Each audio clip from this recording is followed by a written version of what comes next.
In this story, we learn that due to the spread of a poisonous virus, all humans worldwide have been transformed into zombies. But these aren't ordinary zombies. They're so fast they can catch a moving airplane. Some are so clever, they can even outthink humans. And some zombies can locate their targets from kilometers away using their sense of smell. But in this world surrounded by danger, only 2 humans are left alive. Will these 2 survive? We'll find out in today's video. At the beginning of the story, we see a boy sitting in his room watching cartoons on TV, when suddenly, the TV signal goes out, and an emergency report appears on the screen. This news takes away the boy's smile. TV reports that a highly toxic virus has spread across the world, turning infected people into terrifying zombies within minutes. This virus spreads rapidly, and the entire world has been affected. It's announced on TV that anyone hearing this news should quickly find a safe place. The boy is watching this when suddenly, a strange sound comes from an upstairs room. Hearing the sound, the boy's breath catches in his throat. The boy slowly goes upstairs and discovers it was a prank by his older sister. The 2 boys then go to their mother's room and find her very distressed. She calls her husband and tells him about the situation. Her husband, a pilot, tells his children and wife that the virus is spreading rapidly everywhere. So don't wait for me at home and somehow get out of this town. He tells his children, don't worry, nothing will happen to you. Your mother will take you to a safe place. He shows his children the lucky bracelet he's wearing, which his daughter, Abigail, made. Abigail is overjoyed to see it. Meanwhile, their mother is hurriedly gathering her belongings when she hears screams outside. She quickly takes her 2 children and runs out of the house. Just as they are about to get into the car, a zombie attacks their mother. Terrified, Abigail quickly hides under the car and watches her younger brother and mother die before her eyes at the hands of the zombies. The zombie, unable to see the little girl, walks away. The little girl is trembling with fear when she sees that her mother has also become a zombie. The girl's mother sees her daughter and starts moving towards her before she can kill her daughter. Just then, an uncle appears like an angel and kills Abigail's mother, saving Abigail. A moment later, they see that Abigail's younger brother is also turning into a zombie. So, the man tells the girl to cover her ears and shoots her younger brother, who has also become a zombie. A scene is then shown 10 years later, and we see that human civilization has been completely destroyed by the zombie virus. The once bright cities are now deserted, and all the people are either dead or wandering around as zombies, leaving only 2 survivors. Abigail, the little girl Uncle saved, has grown up. Since that day, Abigail has grown up under Uncle Jack's watchful eye, and Jack has trained her to fight zombies. If Jack hadn't come into her life that day, Abigail would have died by now. Therefore, Abigail considers Jack her father. After living alone in the wilderness for so many years, Abigail feels very lonely. Her greatest wish is to find a human settlement. He hopes to find a place where he can live with people, but Jack doesn't like being around people at all. One night, while they are camped out in the woods and sleeping, Jack's eyes are awakened by a voice. He slowly steps out of his camp and sees a zombie attack Jack. But Jack shoots him repeatedly and kills him, and Eagle arrives. Having spent the past 10 years hunting zombies in the woods, they've gained enough experience to know that zombies tend to live together in groups. They understand that there must be more zombies nearby, so they quickly prepare to leave and set off on horseback. Just then, their horses neigh. Jack realizes danger is near. They look around and see a jeep destroyed by zombies in the distance, where a normal human was protecting himself from zombies. There were very few humans left in the world anyway. Therefore, the 2 had to save the man from the zombies at all costs. Jack also wanted to test Abigail's aim. Therefore, he asked Abigail to save the man to see if she was fully trained. Jack told her to aim carefully and then shoot.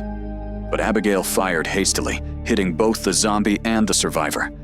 Seeing this, Jack became very angry with Abigail. They then went to the man. They saw that the man was beyond survival. So Jack killed him himself, so that if he was bitten by a zombie, he would not come back to life and pose a threat to them.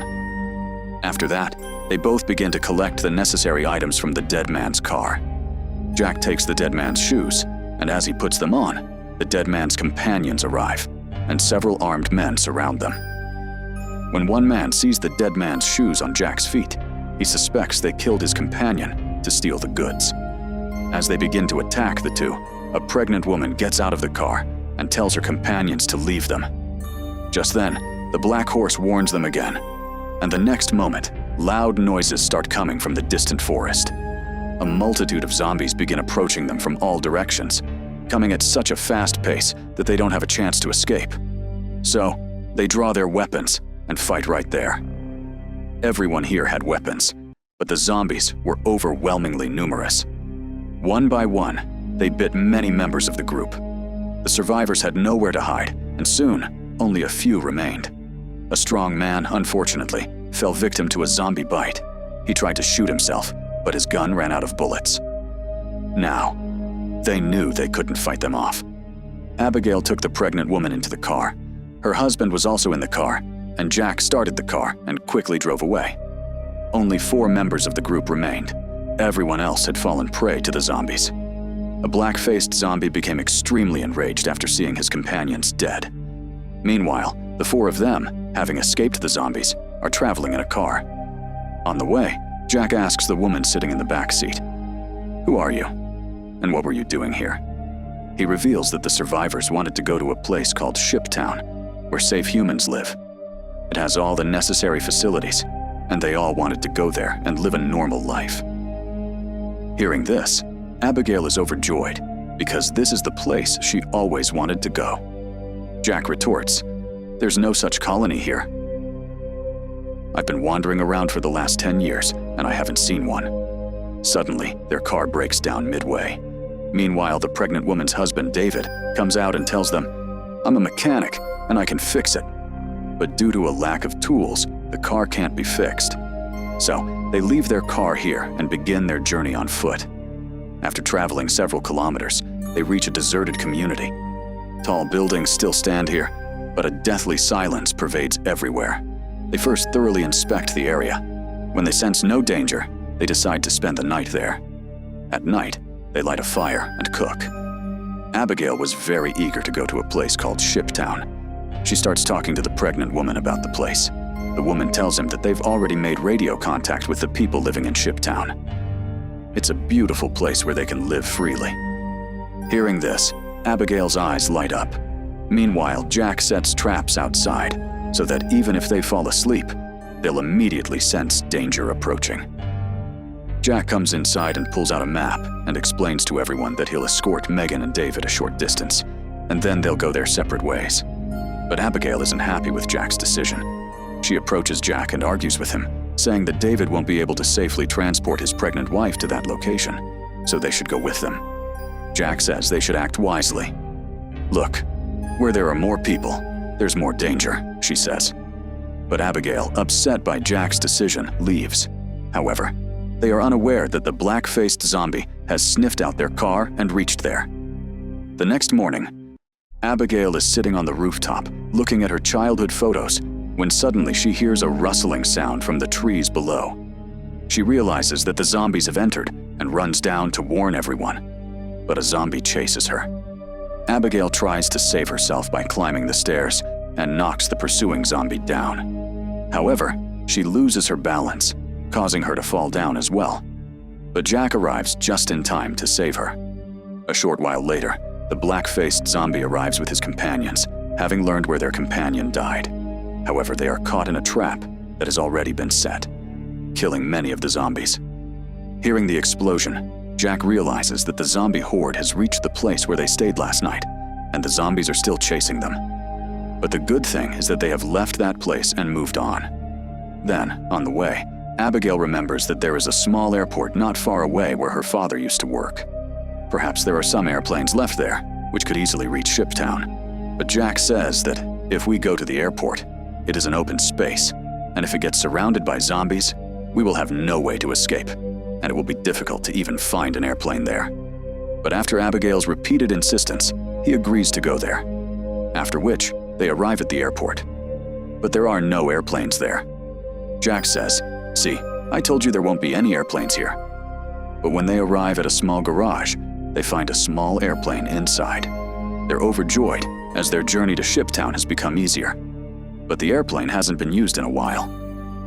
Mechanic David says it needs repairs. "Not much. I'll have it fixed in 10 to 15 minutes." While David fixes the airplane, Jack and Abigail search the airport for useful items.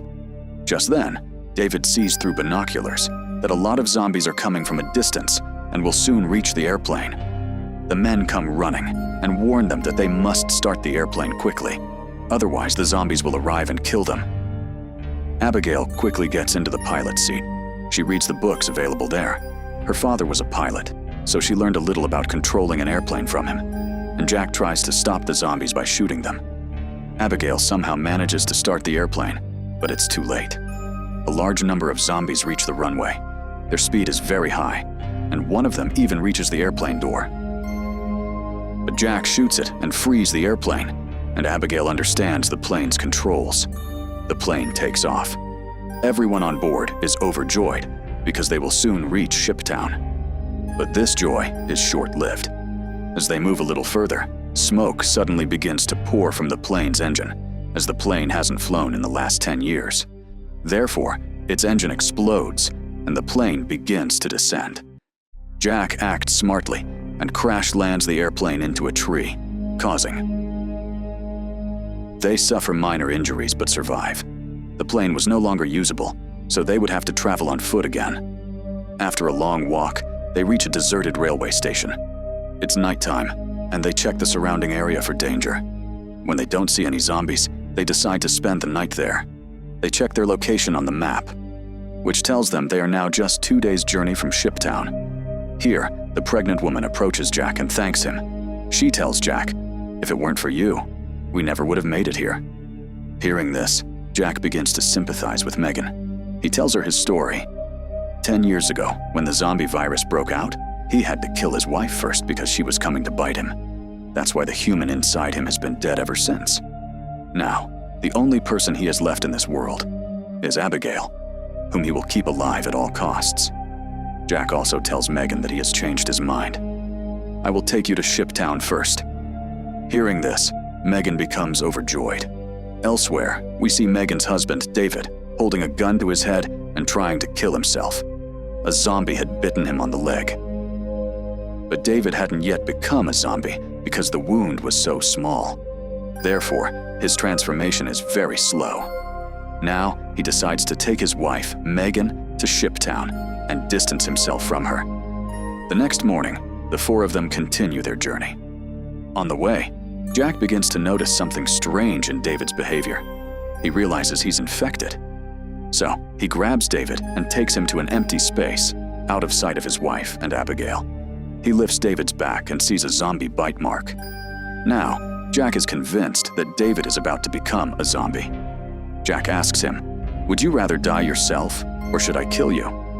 David replies, "I won't harm anyone, and if it comes to that, I'll kill myself."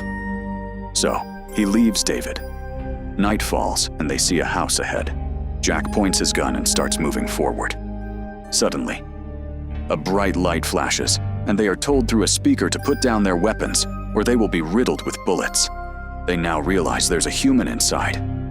Abigail steps forward and says, "Our intention here is not to harm anyone. We just need help." Just then, the owner of the house comes out. He says, "You'll be given plenty of food and a place to spend the night. But on one condition, you must leave your guns outside." When they leave their weapons outside, the man leads them inside. Welcoming everyone inside, he explains, "I'm a scientist. I live here alone. I could leave if I wanted. But in places like this, I find it easier to do my research." Here, he gives them all very good food. They are all astonished to see this, as they hadn't eaten such food in a long time. They pounce on the food. After the meal, the scientist brings them drinks. They are all very happy because after so long, everyone gets a chance to sit and talk comfortably. But while listening to the scientist, they find something strange. The scientist says, "Look, this virus that spread is a very bad thing. But on the other hand, it's also upgrading humans. Weak humans will perish, and the strongest will survive as zombies. He says that zombies live only to eat, not to progress. Therefore, zombies should rule the world. Hearing this, the four of them begin to feel very strange. Just then, David feels worse and goes to the bathroom. He looks in the mirror and sees that the virus has completely spread through his body. When David returns to the hall, he sees Jack and the others lying unconscious. In fact, the scientist had mixed an anesthetic in the drink. Seeing this, David starts to attack the scientist, but the scientist presses a button on a device he's holding. David suddenly feels very weak and collapses to the ground. The scientist says, "I've built this device after years of hard work, allowing me to travel to any corner of the world. And with this device, zombies can't harm me." The scientist had created a device that allowed him to control zombies. This meant that he would now become the king of the entire world and make everyone dance to his tune. David then falls unconscious. When he regains consciousness, he sees that he and his companions have been tied up, and the scientist is about to conduct experiments on them. After all this, the scientist asks, "Would you like to meet my wife?" We then see the scientist's wife, who was a zombie, whom the scientist had kept in a cage and used to feed humans to her. This device was also created by the scientist after experimenting on his wife.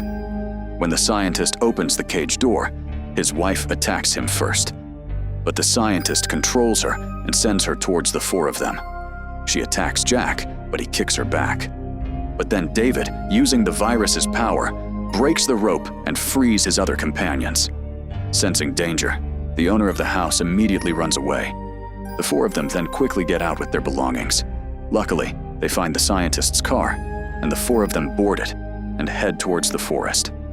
But the scientist is not about to give up. He uses his device to control the zombie horde and make them chase him. Jack increases the car's speed and leaves the zombies far behind. But the path ahead is blocked. Now they have no choice but to go on foot. After walking a little further, the zombies catch up to them again. David realizes he doesn't have much time. He'll soon become a zombie. So, he tells them to move on and decides to stay behind to stop the zombies. But his wife refuses to let him go. David says, "You have to stay alive for our child, and I'm doing all this for our unborn child." David then fights the zombies and bravely confronts them.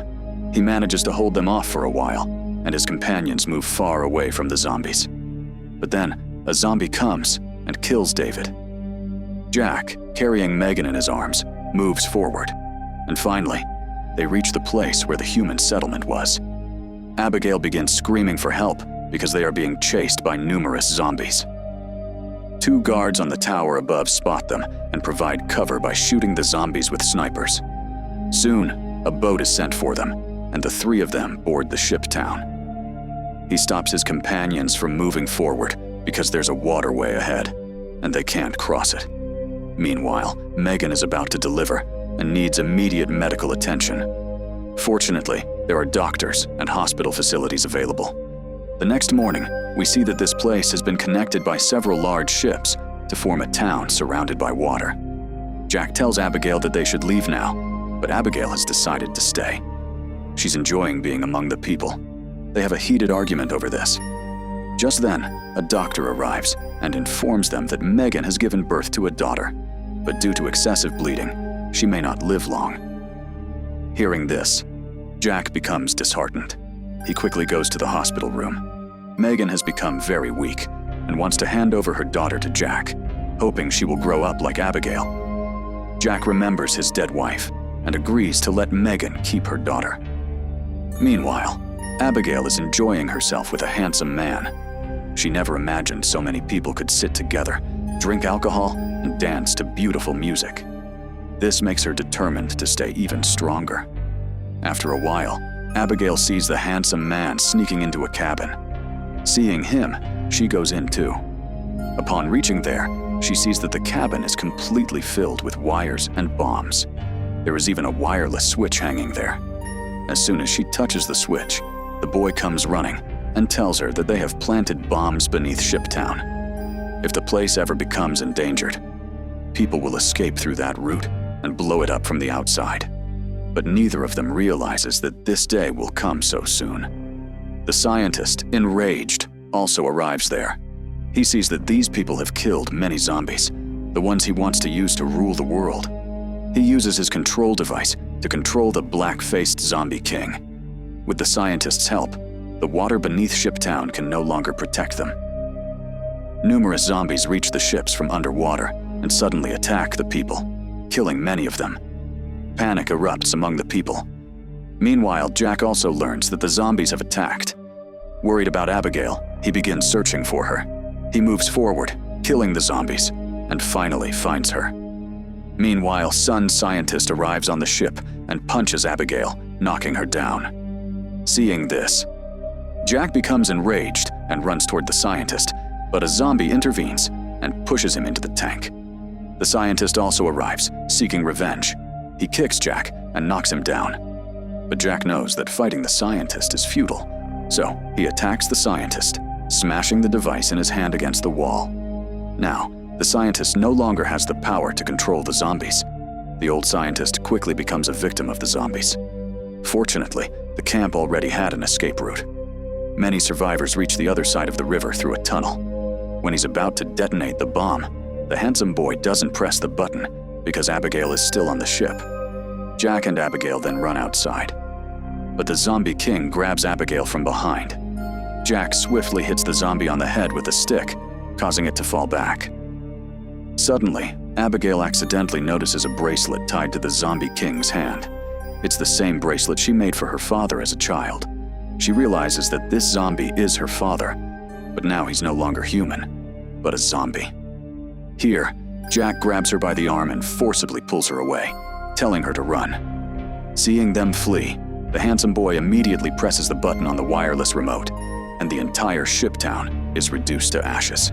However, the fight isn't over. The camp leader arrives clutching his neck, having been bitten by a zombie during the fight. Before the virus could spread, the black-faced zombie attacks him. Surprisingly, the zombie king had also survived the blast. Jack immediately runs and fights the zombie king, but Jack is weakening in front of the zombie king. So, Abigail picks up a gun from the ground. And despite knowing that the zombie king standing in front of her is her father, he was killing Jack, who raised her. So, without thinking, Abigail shoots the black-faced zombie king. Because if she hadn't shot him, the zombie king would have killed everyone there. Jack and Abigail then embrace, and now Jack, Abigail, and the survivors look out over a desolate stretch of ocean and decide to establish a new human settlement there. This concludes the story. If you enjoyed the video, please subscribe to our channel and like the video.